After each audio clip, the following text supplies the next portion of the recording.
Everyone's obsessed with discipline. Wake up at 5 a.m., take cold showers, force the grind. Nah, want to know how to outwork everyone without discipline? Make work addictive. Not harder, just impossible to ignore.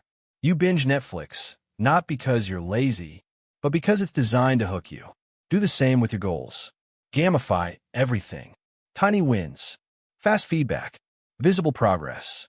Make momentum your drug. Start stupid small. 1 rep, 1 sentence, 1 click. Ride the wave, don't fight it. Shift your identity. Don't try to be productive. Say, I'm the type who finishes. And set traps for your future self. Put the book on your bed. Leave the file open. Make success easier than scrolling. Forget discipline. Engineer obsession. Outwork everyone by never needing willpower again. So now ask yourself, are you building discipline? Or are you finally building systems that don't need it?